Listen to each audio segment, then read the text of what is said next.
Coffee खानुपर्ने। आज मैले घटुवा कफी बनाउनु पर्ने। घटुवा कफी बनाएर खानु छ कि छैन हेर्नु पर्यो। रहेछ कफी रहेछ। मैले एकदम नेट कोही छैन।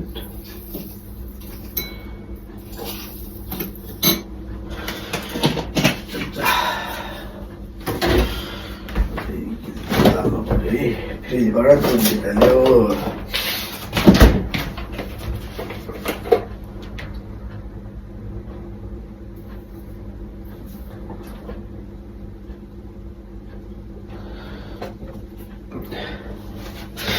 कफीमा हल्का दुध हालेर यसलाई भिजाउने। अनि सन्चो छैन, कफी खानु मन लाग्यो क्या। कफीको दानावाला कफी हो। मजाले यसलाई घोट्ने यसरी चम्चाको पछाडिबाट।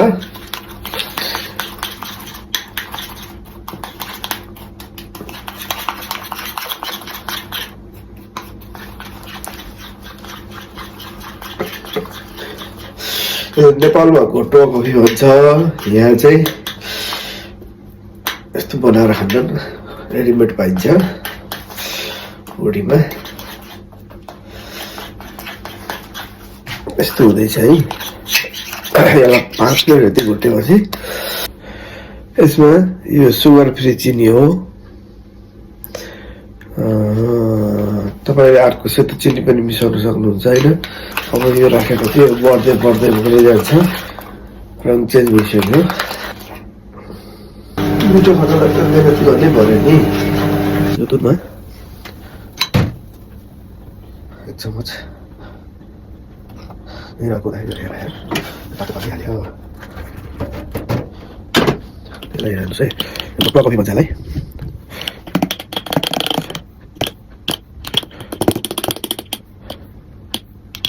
चिनी आवश्यकता अनुसार खाने। हल्का दुध हालेर आफ्नो मन पसन्द। यो चाहिँ कडा भएछ। हत्तु कफी, घटुवा कफी भन्छ यसलाई। यो भयो है। अब यो रहेको चाहिँ म तपाईँलाई आइस पनि बनाएर ल्याइदिन्छु है।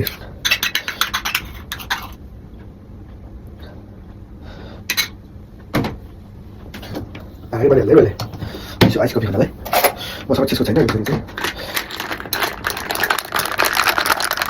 कडा भएछ। यसमा एउटा दुध पनि पाइन्छ, राखेर मैले दुध राखेँ।